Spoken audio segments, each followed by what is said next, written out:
You all to another video biological diversity act. देखिए, जितने भी एक्ट हैं एनवायरनमेंट के उनको तो समझना बहुत ज़रूरी है ही। इसीलिए हम जितने भी एक्ट हैं उनको बहुत ध्यान से पढ़ रहे हैं। इस सीरीज़ में हम चलते हैं सबसे आगे। तो चैप्टर 1 हमेशा की तरह है डेफिनेशंस। इसमें आप देख सकते हैं सेक्शन 1 जो है उसके अंतर्गत सारे टर्म्स को बताया गया है।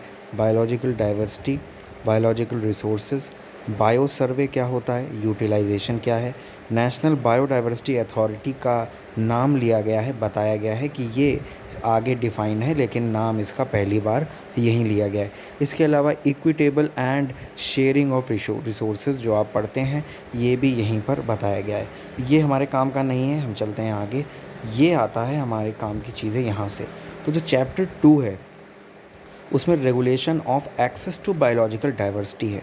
इसमें सेक्शन 3 में ये बताते हैं कि नेशनल बायोडाइवर्सिटी अथॉरिटी जो है, जिसका चैप्टर 1 सेक्शन जो 2 है उसमें उसका नाम लिया गया है, उससे बिना पूछे कोई भी बायोलॉजिकल रिसोर्सेज यानी कि प्लांट का नमूना हो, किसी जानवर का नमूना हो, नहीं लिया जा सकता है। सेक्शन 4 में बताया गया है कि किसी भी तरह का उस नमूने से निकाला गया रिज़ल्ट, उस स्पेसिमन या सैंपल के द्वारा निकाला गया रिज़ल्ट किसी भी और आदमी को, किसी प्राइवेट कंपनी को, यूएसए को, चाइना को या किसी भी कॉलेज या यूनिवर्सिटी को नहीं दिया जा सकता जब तक नेशनल बायोडाइवर्सिटी अथॉरिटी से पूछा ना जाए, पता ना किया जाए। ऐसा क्यों है?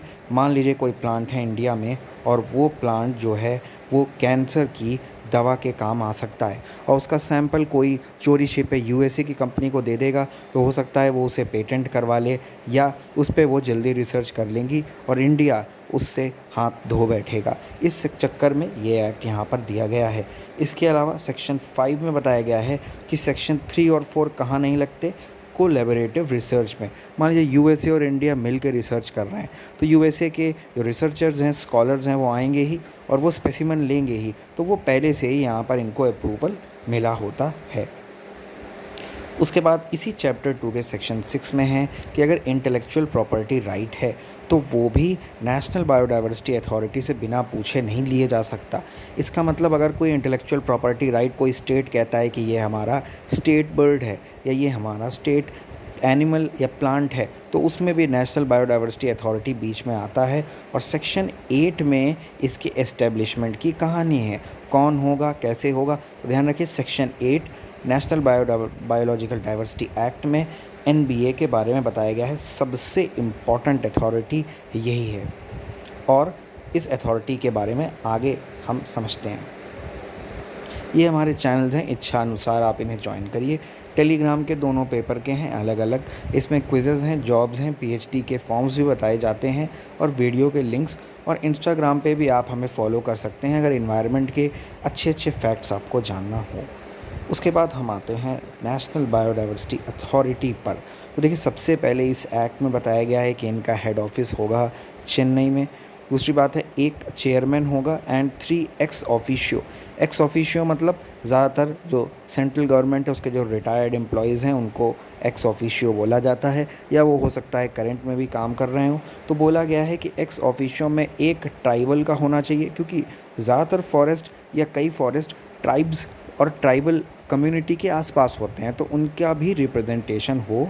2 इन्वायरमेंट से होंगे स्पेसिफिकली और 7 एक्स ऑफिशियो होंगे एक्सपर्ट्स अलग अलग एरिया के। एक बायोटेक्नोलॉजी का होगा, एक एग्रीकल्चर एंड कंजर्वेशन, एक ओशियन डेवलपमेंट का, एक मेडिसिन एंड फार्माकोलॉजी, अलग अलग विभागों से होंगे।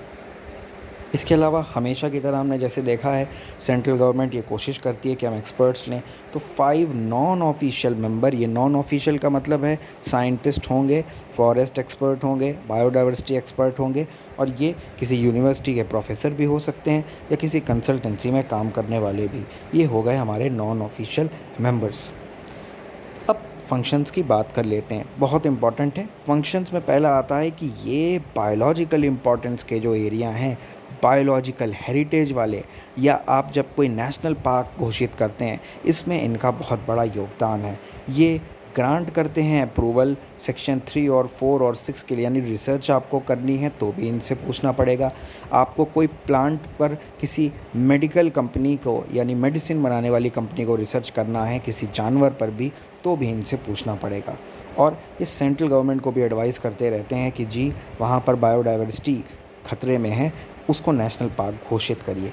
इसके अलावा एक इम्पॉर्टेंट बात है कि मान लीजिए यूएसए का कोई ट्रैवलर चोरी करके यहाँ से कोई सैंपल ले गया और उसने इंटेलेक्चुअल राइट ले लिया। इंटेलेक्चुअल राइट का मतलब है जैसे आप कार ख़रीद लेते हैं, अपने नाम पर व्हीकल का नाम करते हैं, ऐसे ही बायोलॉजिकल जो चीज़ें हैं उनको भी, या किसी नॉलेज वाली चीज़ को कोई अपने नाम पर कर ले तो उसे इंटेलेक्चुअल राइट कहते हैं। इस राइट को भारत में होना चाहिए था, लेकिन लेके कोई और चला गया, तो इसको जब हमें पता लगता है तो नेशनल जो हमारी बायोडाइवर्सिटी अथॉरिटी है ये इसके ख़िलाफ़ वहाँ पर क्या करती है, केस लगाती है। चैप्टर 6 स्टेट बायोडाइवर्सिटी बोर्ड के बारे में बताता है कि स्टेट में भी बायोडाइवर्सिटी बोर्ड होगा। जैसे सिंपल एसपीसीबी है हमारे पास, एसपीसीबी सीपीसीबी के अंडर है, ऐसे ही स्टेट बायोडाइवर्सिटी बोर्ड जो हमारी नेशनल बायोडाइवर्सिटी बोर्ड है उनके अंडर है। और ये आते हैं हमारे सेक्शन 22 में, ताकि हर स्टेट में भी ये घोषित किया जाए, ये देखा जाए कि बायोडाइवर्सिटी खतरे में नहीं है। और लास्ट में कुछ इम्पॉर्टेंट फैक्ट रखते हैं, वो ये है कि सेक्शन 37 में बायोडाइवर्सिटी हेरिटेज साइट्स जो घोषित की जाती हैं उनके बारे में जानकारी है।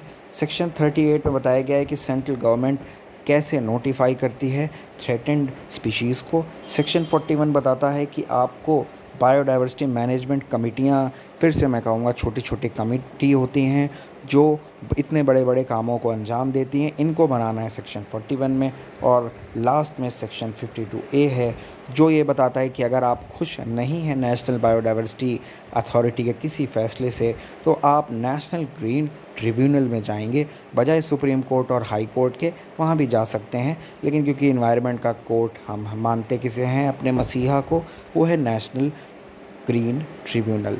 This was all.